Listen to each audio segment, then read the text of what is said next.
여러분의 구독과 좋아요는 큰 힘이 됩니다. 안녕하세요. 김광삼 진국TV 김광삼 변호사입니다. 대한민국의 공공기관 중에 가족회사가 있죠. 그리고 전통적으로 자기들끼리 짬짬이해서 가족처럼 경력 채용하고 하는 회사가 하나 있습니다. 그게 바로 중앙선거관리위원회입니다. 그런데 제가 지난 방송에서도 선관위의 어떤 비리에 대해서 많은 얘기를 했고, 또 헌재에서 선관위에 대해서 감사원이 감찰하는, 직무 감찰하는 것은 유헌이다, 위법이다, 이런 결정을 해서 거기에 부담에 대해서 이제 말씀을 드렸는데, 이 선관위 총장의 이제 문제점이 또 발견이 됐어요. 물론 이 사람이 자기 자녀 관련된 채용 비리에도 관련이 돼 있지만, 이상한 세컨드폰 하나 만들어가지고 그걸로 선관위의 총장이라는 사람이, 선거 관리를 할 사람이 정치인들하고 소통을 하는 그런 이상한 일이 발생을 한 겁니다. 일단 오늘 동영상 시청하시기 전에 구독과 좋아요, 알림 설정 부탁을 드리고 이 사람에 대해서 의견을 다뤄주시기 바랍니다.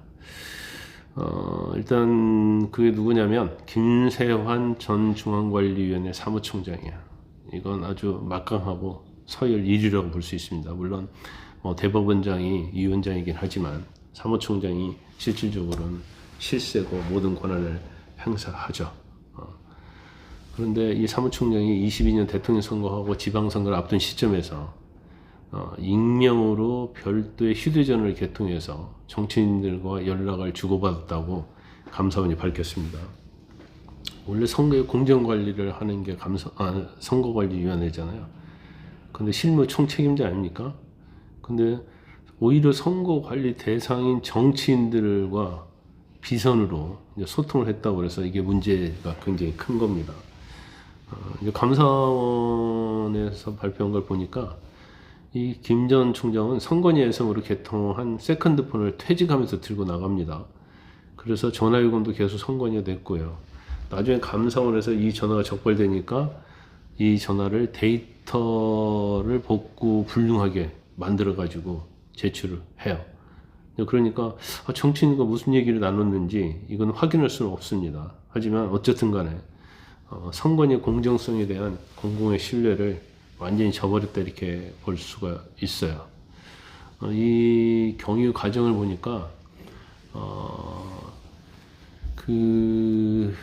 감사원이 선관위 감사 보고서에 따르면 이제 이 김세환 전 총장이 22년 1월에 중앙선관위 정보정책과 과장을 부릅니다. 그래서 관사에서 사용해야 하니까 휴대전화 가져오라고 지시를 합니다. 자기 전화 사용하면 되지 왜 관사에서 사용할 전화를 가져오라는지 모르겠어요. 그런데 이 사람이 이거 사실은 휴대전화를 공공용으로 쓰려고 하면 사실은 담당 부서에 알려가지고 담당 부서에서 해야 하는데 그냥 알리지도 않고 정보정책과 예산으로 휴대전화를 신규 개통해서 이 김 총장이 건넨 거예요. 그래서 이 사람은 이제 개인명의 것이 아니잖아요. 그러면 선관위 업무폰이란 말이에요. 그러다 보니까 김 총장의 이름으로 안 돼 있으니까 이게 김 총장이 사용하는지 여부에 대해서는 사실은 확인되지 않아요. 그렇기 때문에 아무도 모르는 거죠. 누가 사용하는지. 업무폰에 있게 있는데. 그래서 감사원이 23년 6월부터 선관위를 감시하다가 세컨드폰이 존재하는 걸 알게 됩니다. 그런데 이 사람이 22년 3월에 그러니까 한 1년 훨씬 전이죠. 퇴직하면서 휴대전화를 챙겨간 거예요. 그러니까 감사원에서 휴대전화 제출해라.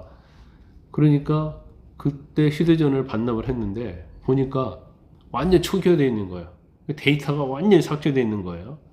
그래서 포렌식을 통해서도 하려고 했는데 결국은 데이터 복구가 불가능이 된 거죠. 근데 이 김 전 총장이 그 과정에서 거짓말을 많이 한 걸 드러났어요. 처음 감사원 조사에는 휴대전화를 과장이 자발적으로 가져다 줬다 이렇게 했다가 하면서 나는 업무적으로 필요하지 않았다 이렇게 얘기했다는 거예요. 그러니까 나중에 이제 정치인들과 연락하는 세컨드폰을 사용했다 이렇게 말을 바꿨다는 거고, 그럼 무슨 얘기를 정치인들과 했느냐? 그러니까 아니 각양각색인데 그분을 말할 수 없다고 진술을 했다는 거예요. 그럼 왜 휴대전화를 퇴직하면서 집으로 가져갔느냐? 그러니까 직원들이 알아서 관사에 있던 짐을 꾸려줘서 쓸려 들어간 것이다. 이렇게 얘기해서 이게 직원들이 짐을 꾸려다가 들어갔다는 거야. 뭐 어떻게 보면 일리가 있을 수도 있잖아요. 그런데 성공의 직원들 상대로 조사하니까 짐 자체를 싼 일이 없다는 거예요. 직원들이. 그럼 결국 자기가 그거 가져간 거죠. 이건 절도나 횡령이 될 수 있는 거예요. 그리고 나서도 송관이는 또 휴대전화 반납도 요구하지 않았고 집으로 가져갔는데 또 휴대전화 요금은 선관위에서 계속 넣었다는 거야. 이미 퇴직하고 집으로 가져갔는데 그러다 보니까 이걸 그냥 무단 반출했다는 죄만 되고 검찰에 넘기고 그럼 정치인들과 무슨 내용을 주고받았냐 여기에 대해서는 아직은 밝히지 못했어요. 그럼 제가 볼 때는 그것이 만약에 이 사람이 왜 이걸 공장 초기화, 왜 초기화를 시켰을까요? 그건 뭐가 이유가 있겠죠. 그건 정치인들과 어떤 대화를 나누고 또 그게 그 정치인들이 과연 어떤 사람들이고 선관위에 있어서 어떤 부탁을 받았고 이랬다 보니까 자꾸 선관위에 대한 문제가 발생하니까 뭐 부정선거랄지 이런 거에 대해서 문제를 제기하는 거예요. 더군다나 자기들이 내부적으로 개혁하겠다고 하는데 이제까지 한 3번 정도 개혁하겠다고 했는데 뭐 개혁한 적이 있습니까? 국회에서 국정조사 하면서 친인척 채용과 관련된 자료 내라고 하니까 자료 없다고 이렇게 허위 보고했잖아요. 이것도 허위공문서 작성죄예요. 그런데 어떻게 가족회사에서 가족끼리 있는데 어떻게 뭐 위원회 외부인사위원회 만들어서 한다는데 외부인사는 누구예요? 가족들이 추천한 사람이 외부인사로 들어오는 거예요. 근데 어떤 개혁을 할 수 있겠습니까? 더군다나 이제 헌재가 선관위는 감사원의 직무감찰 대상이 아니다고 하면서 결과적으로는 더 철옹소만 쏴준 거죠. 이대로 내버려두면 더 비리가 심해질 겁니다. 그래서 법을 개정을 하고 어떻게 하든지 선관위는 감찰을 받아야 합니다. 근데 민주당이 굉장히 소극적이에요. 아마 부정선거 음모론과 관련돼서 오히려 거기에 힘을 실어줄까봐 굉장히 걱정하고 있는 것 같습니다. 근데 그건 그거고 이건 이거죠. 그러면 비리를 막을 수 있는 그런 법을 만들어야겠죠. 민주당의 소극적인 태도를 적극적인 방향으로 전환하기를 기대해 봅니다.